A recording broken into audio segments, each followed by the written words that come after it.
Welcome to Power Up Podcast, the podcast that seeks to empower and dismantle, giving us the power and confidence to question, deconstruct, rebuild, and expand in life. I'm your host, Amma Rouge, voiceover and multidisciplinary artist, well-being advocate, food and book geek with over 14 years of movement-centered experience. I am your host, Ella Mesmer, artist, choreographer, yogi and coach with a passion for alchemy, creativity, transformation and workplace wellness. We recognise that we can't dismantle and empower or be empowered without first learning ourselves, diving deeper to unlearn the harmful, restrictive and unprogressive. It's an ongoing practice and journey for us all, which is why we created this podcast. Our show features guests doing the work to enlighten, deconstruct and power up in their own magical ways. We're going to be having conversations around the power of healing, transformation, well-being and creativity, and how they feed our personal and collective evolution, how they help us power up. Hi, Amma. Hey, Belita. How are you today?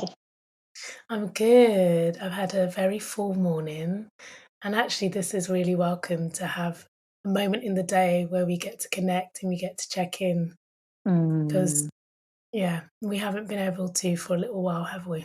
So actually we have spoken recently, but we haven't seen each other recently. So this is really lovely because Ella's in Mexico and I'm in London, and so of course, we're not going to see each other in person, but she's been keeping me up to date with what she's been up to, and it sounds incredible, and I'm super excited for when I go later this year. But I'd love to know what you've been up to recently, Belle. So much magic. Honestly, I feel so blessed to have taken this time out of 2022. It's really necessary, and I think it's so that you can gift yourself that, and if we can, it's, we deserve it. It's a real unlearning in terms of having time to just be, to rest, to have joy, to replenish, to explore. Yeah. And what I've been trying to do as much as possible is just really follow my intuition and really be, speak my truth. So a huge thing that's happened for me is I've actually given up alcohol. I realized that I just don't like it. And Amma, I've definitely had this journey for years of going on this, something just doesn't feel right. And it's been great to be like, actually, no, I just don't want to drink it and I'm not going to drink it anymore. So that was beautiful. Good for you. And then as a result, as a result of that, kind of like what I do, it just clears the way for so much more kind of spiritual, beautiful experiences, because often I turn down kind of the invitation to go out somewhere for a drink and then I'll end up doing something else. And like I went to my first Temazcal ceremony last week, which was just the most beautiful. I cried actually a lot, and it's just like this incredible. What is cycle. The Temazcal ceremony? Sure. So I mean, I'm definitely still learning, but basically a Temazcal is, and I was very much, kind of like I knew what it was, but I was very much that kind of going without knowing, which is just wonderful. So basically I got there, I knew that it's kind of like almost like a hot sauna experience. And so I got there, but my idea of a hot sauna experience is that you don't wear any clothes. So off I went. I packed just like this new kind of beautiful, like almost like blanket, like towel sarong thing that I'd bought in Mexico. And off I went. And actually they were like, so you can go and put on your swimwear now.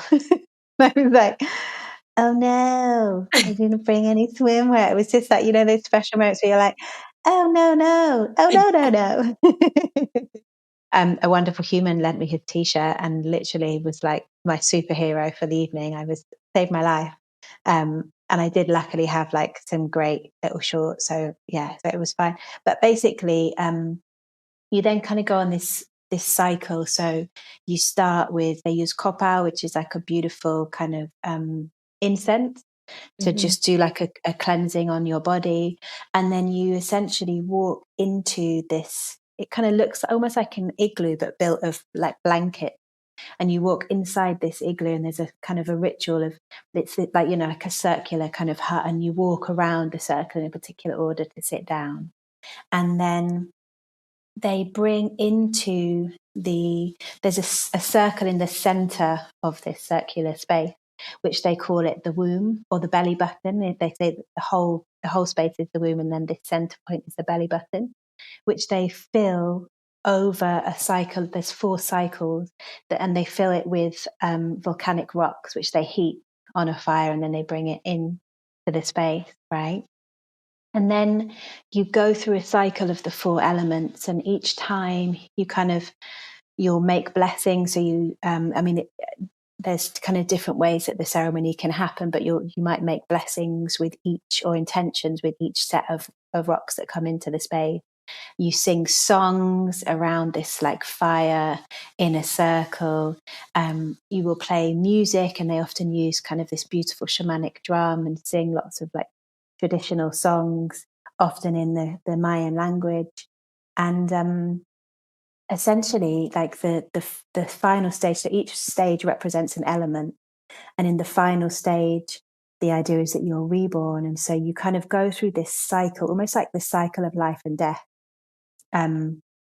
They speak about death, which was one of the hugest kind of phases for me of kind of letting go and tears, was when they spoke about death. And I lost one of my grandparents right at the beginning of lockdown. And it's just this like whole new layer of tears and release as in the way that they speak about death, because it just feels like it's so much a part of life, and it's so honored. And the way they speak about your ancestors still being here. And actually they had this beautiful song about my grandmother is a bird, or my grandfather, which was again like just set me off. But it was just the most beautiful process, and when you finally come outside of the circle, it really does feel like you are reborn. It's like the circle of life happens in an evening. I love that you said that they speak about death, and that they speak about it in a really particular way, because I find that often we don't talk about death, or we don't spend as much time thinking about death, apart from maybe being fearful of death, or maybe not wanting death to come, or not wanting to lose people we love. But yet we talk about birth a lot, and obviously birth is something that's celebrated, and there's that sense of arriving and newness or renewal. And I think it's really important to actually talk about the arriving point and the departure point. And obviously, depending on Me what you too. believe, that departure point may not be the end, but there is a symmetry in it almost, and there is a harmony in it. And I don't think that most of us really explore that and try and arrive at a place of like reverence and comfort with it. There's actually a woman that I discovered on Instagram called Caroline, who is a death doula, and everything she does is working with families or individuals to prepare them for loss of a loved one, even the way I just said it, loss of a loved one, or the passing of a loved one, or their passing. And all of her work is around that, because she has said again that we focus on preparing for birth a lot, preparing for the arriving, but what about the passing onwards? So I really love that aspect of it, and that is really attractive to me because of that fullness, that complete kind of circle from birth and arriving to departure and departing. Yeah, I totally agree. And I do think we have a lot of fear around death. For the listeners, Amma is doing the famous Amma circle, by the way. Amma very often like just draws this like the infinity circle in the air. And that was really what inspired this this series on the power of circles was how often do we end up having this conversation, and how Yeah. often do you end up drawing that circle in the air? Yeah, Yeah. and the connectivity and that whole idea of like continuation. I think connection, Mm, right, is so for us, it's so clear that the circle represents connection and this continuity yeah. and this harmony and an inclusivity and like a holding and a warmth and a gentleness. Mm, Um, mm, and I know for both of us, for many reasons, we have used circles in the way we work, and we choose preference of holding space in circles or formulating spaces with people in circles. And I know we'll probably yeah. talk about that a bit further on, but I think there's something that is so attractive and powerful about the circle and about arranging ourselves in that shape, what it means, what it symbolizes, and also I think how it makes us feel ultimately. And the circle is the only shape that you can fit other shapes into, which I think is amazing and says a lot. And it's actually the only shape that young children, babies even, can recognize at a very young age. They're more drawn to curved shapes rather than straight lines from about 5 months old. So it's actually something that's really deeply ingrained in us, really organically from a young age. So that Maybe preference. that connects back to the womb and the belly button. So I think intuitively, we're just rolling with what was already innate in us, like that understanding. Rolling with the homie. Oh my gosh, I love that from Clueless. But no, I do really agree. And there's a really lovely symbol in Buddhism, which every time you draw your circle in the air, I think of, which is the Enso. Um, and I'm sure our listeners know that symbol really well, but I love it. It's like it's that kind of it's almost like a painted circle. So it's drawn in like maybe one brush stroke, so it kind of like runs out or it gets thinner towards the end. Mm, And what I really love about that symbol of the circle is that it represents four things. It represents the cycle of the universe. It represents enlightenment. mm, It represents like emptiness and nothingness or the void. But the one mm. that gets me most excited is that it represents the moment when the mind is free to let the body create, Oh, right? Just that. And I think that's where, like, kind of connecting into everything that we do and the circle in dance, that there is that like state of flow I have yeah. experienced so often when I go into that circle, and it just feels like it's a whole different ritual to, the beauty of dancing on stage. Yes, we can't deny, but there's something when you go into a circle where, I mean, like if I think back to kind of the start of my journey was actually really in Brazil and learning samba in Brazil in Rodas, and like stepping into that circle, and it's like you lose yourself, and it's like you become in a state of oneness with everyone else. And suddenly, I wasn't Ella born in the UK that's going, and I was just part of this community, and it's like everything that I was learning that they were sharing with me, there was just so much kind of love going into that space and support, and it was in that place that I kind of really absorbed and just felt like I became Samba. The Samba was me. Mm. And there is this real sense of receiving everybody's energy when you're in the middle of the circle, and your energy also going out and reflecting back to all of those people. There's this continuity and this continuous Mhm. energy flow, and it's like you send to them and then they send back to you, and then that fires you up more and roots you more, and then it just continues. And Yeah. there's this sense of togetherness and safety. And even if it might feel a bit fearful or scary at first, if it's your first time or your first few times, once you're in there and you start to move and you feel that energy reflected back to you, you start to feel safe, you start to find the joy in it, you start to, like you said, go into that flow state, I think, a lot more. And even Mm. being able to move around, kind of turn around on yourself and constantly see faces and feel that energy. because there is a constant connection with everyone in that Very circle true. being around you. It's like no other feeling. And that kind of makes me think about community as well, like the community aspect of the circle. I mean, we can speak about many other kinds of circles in community, which are wonderful. But thinking about dance, it just made me think of I spent a lot of time in the breaking world training breaking, and particularly with a company or a crew in New York called Full Circle, Rockefeller and Quickstep. And like this sort of sense of community, like everyone being there. It doesn't matter how old you are, you have like different generations, but that you're feeding one another this beautiful energy, and it's kind of like everyone is evolving or going up together. Yeah, and it also removes that idea of hierarchy, that presence of hierarchy. Really, I feel brings everyone to the same point of a human in the Mm, space, sharing, giving, and receiving. mm. And I think there's just something so special about that concept in dance that we see in so many different dance forms of coming together in a space. Like in breaking, it's the cipher; in samba, it's the hoda. I mean, even I'm just thinking about salsa, like, Cuban salsa, actually you dance it Mhm. in a circle of two Yeah, people dancing in circles around one another. and then don't So they also exciting. together? Yeah, which I've been doing loads of out here in Mexico with the wonderful Aleida de la Serna, who I met in Cuba. It's so cool.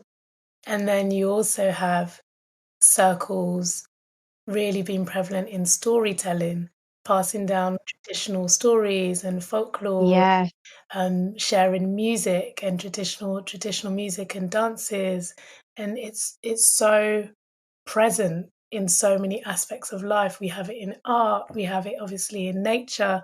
There's so many different Mm, circular shapes in nature, trees and tree rings, and when raindrops drop in water and the ripples, the circles they make, and pebbles yeah. and mushrooms and onions, even when you slice onions into rings and it's a circle and a circle and a Right. circle. So Like, many circles of life. it's it's incredible, and I think wherever we look and wherever we go, there is the presence of Mm, circles and what they represent. So recently I've been learning a bit more about Adinkra symbols, and there are two circular symbols that I've recently come to know about. And there are loads of different symbols, and they all represent different things, they have different meanings.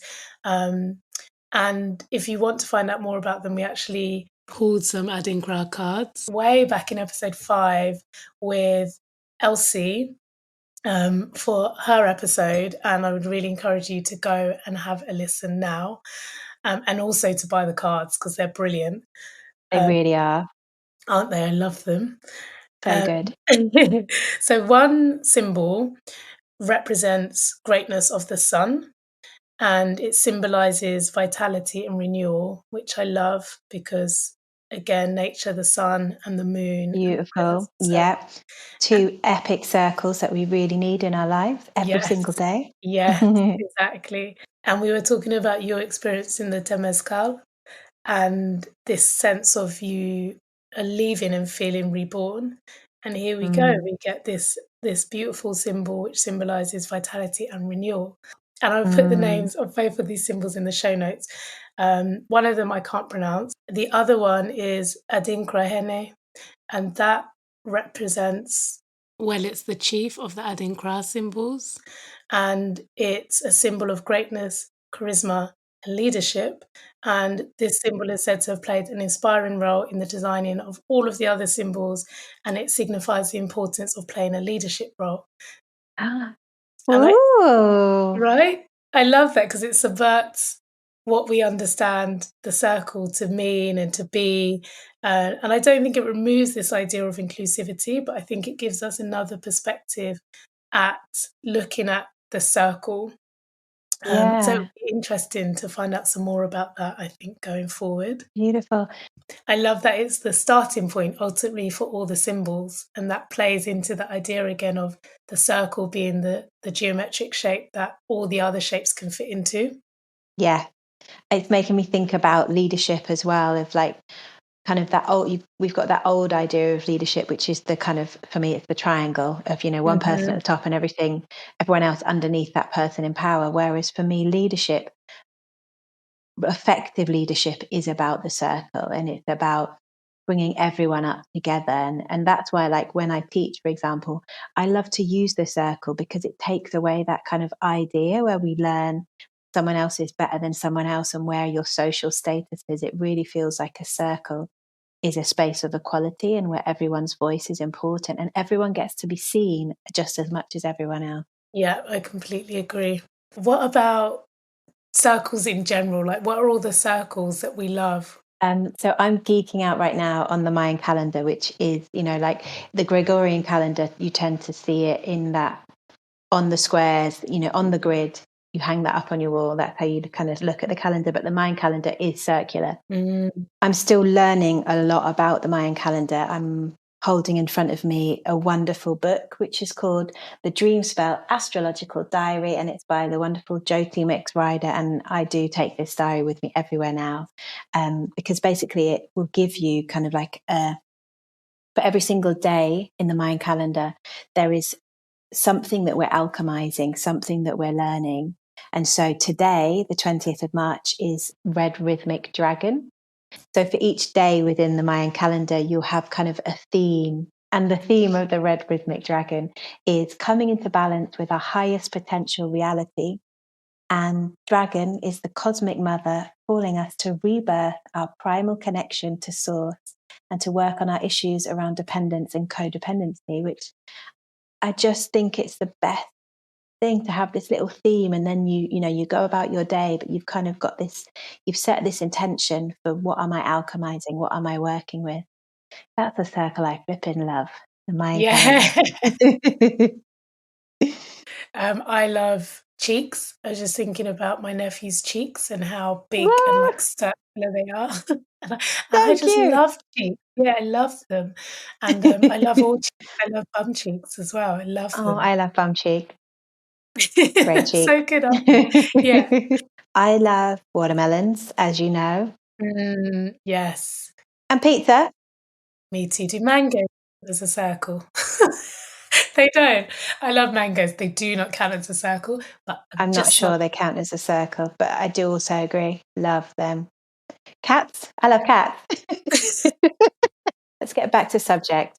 I love circles in dance in terms of spinning, pirouetting, whirling. Like, I love the feeling of moving around in a circle, and I love watching people execute circles, spins, whirls, twirls. I love it.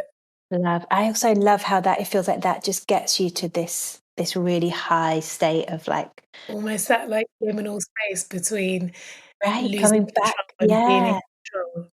Coming back to the Buddhist Zen symbol, like you get into that state when you spin in circles.